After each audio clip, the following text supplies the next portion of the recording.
Il y a 3 jours de cela, je crois que c'était dimanche dernier. Non, dimanche suis passé. Dimanche suis passé, j'ai eu un songe. Un peu bizarre. Je me suis levé, j'étais en train de m'apprêter pour partir au culte. Et j'ai senti une lourdeur. J'ai senti un assoupissement. Comme si on voulait m'obliger à dormir. En fait, comme si on voulait m'obliger à dormir pour pouvoir, au fait, me faire voir quelque chose. Et je dors. Et dans mon sommeil, j'ai entendu d'abord comme une explosion de joie. Wow, partout. Vous voyez, comme quand la Côte d'Ivoire joue au football et puis il y a des cris partout en même temps. J'ai entendu un cri, wow! Et j'entendais d'abord des cris de joie. Une explosion de joie. Je n'ai pas compris. Et après, cette séquence-là, c'est là maintenant, j'entends des tirs partout. Personne n'a jamais souhaité le pire pour notre pays. En tout cas, pas moi. C'est pourquoi je m'évertue à toujours prier pour mon pays. Je n'ai pas cessé un jour de prier pour mon pays. Je parle pour avertir le maximum de personnes. Pour que nous prions. Et après, cette séquence-là, c'est là maintenant, j'entends des tirs partout. Ça tirait partout. Je voyais des militaires qui sillonnaient partout dans le pays. Et c'était comme si on ciblait certaines personnes. C'était comme si on ciblait certaines personnes. C'était comme si on ciblait certaines autorités.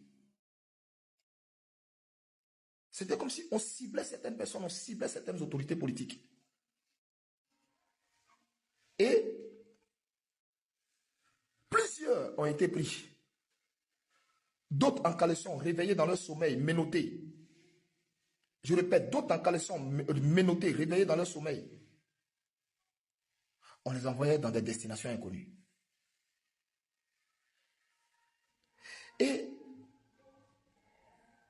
je vois, il n'y avait personne dehors. J'ai dit,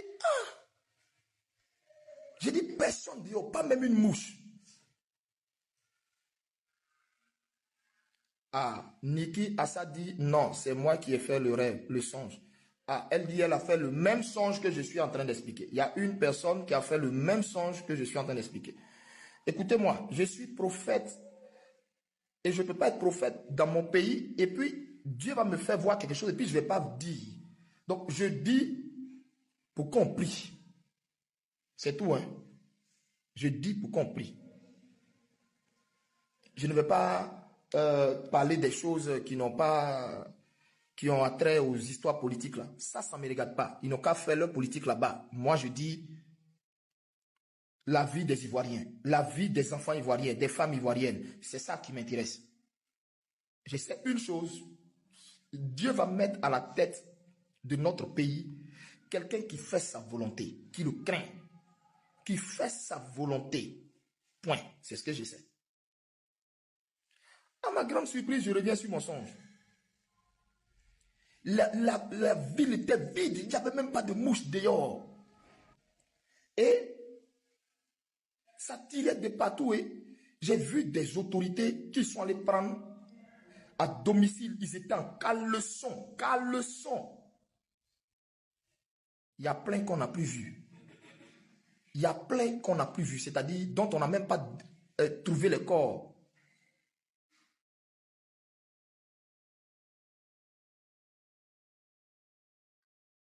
Et à ma grande surprise, il n'y avait personne dans la ville. Et j'ai commencé dans le rêve à dire, Seigneur les Ivoiriens, Jésus les Ivoiriens, Jésus les Ivoiriens, Jésus les Ivoiriens. Et j'ai vu des gens quitter depuis certaines zones. C'est-à-dire, j'ai vu des gens quitter depuis certaines localités, à Niama, à Bobo, etc. et autres.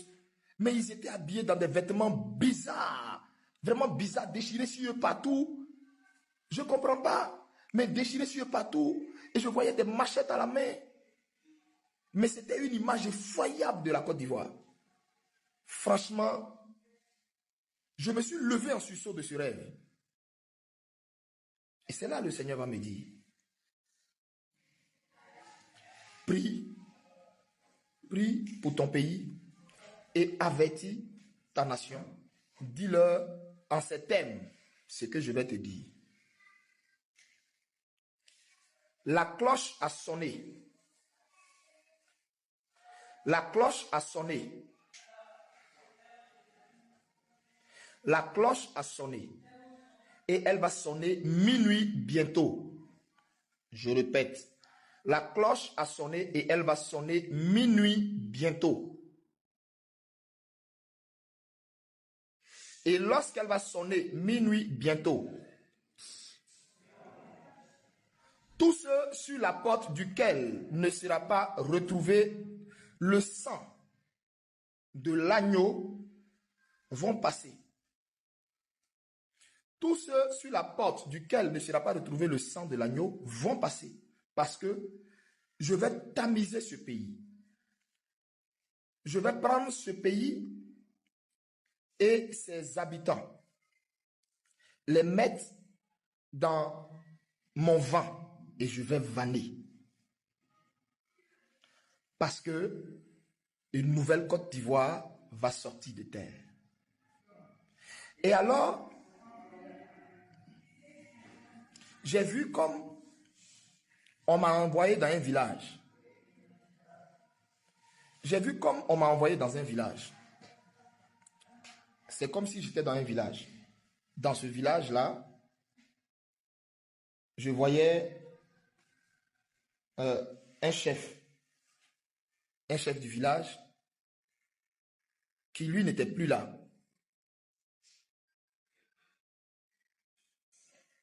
Et je voyais comme ces notables, comme les gens autour, en train de discuter, mais à chaude, c'est-à-dire à chaude empoignade, sur qui allait assurer la pérennité du village. Mais les vieux étaient en train de se disputer. Quand après, ça a éclaté en affrontement. Vous avez jamais demandé pourquoi Dieu parle souvent par des songes. Dieu parle souvent par des songes parce qu'il veut montrer sa gloire. Il veut montrer qu'il est le Dieu des énigmes. C'est pourquoi Dieu parle souvent par des songes. Quand j'ai vu ça, j'ai dit non. Il faut qu'on prie pour la Côte d'Ivoire. Il faut qu'on prie pour la Côte d'Ivoire. C'est mon pays. Mon papa est né dans ce pays. Ma mère est née dans ce pays. Je vous ai dit, depuis le 1er juillet, notre pays connaît un mouvement spirituel. Notre pays connaît un grand mouvement spirituel. Depuis le 1er juillet, il y a un mouvement spirituel. Et le mouvement spirituel qui se fait dans notre pays a plongé, a amené notre pays spirituellement dans un temps de transition. Et ce pays et ce mouvement spirituel qui a eu lieu depuis le 1er juillet, son point d'achèvement, c'est le mois de septembre et puis d'octobre où on est là. Mais son point d'achèvement, c'est le frère.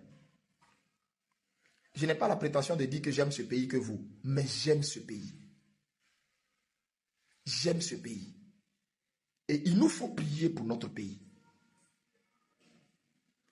Pour que Dieu garde notre pays. Pour que notre nation ne sombre pas. C'est pourquoi, ici, je lance solennellement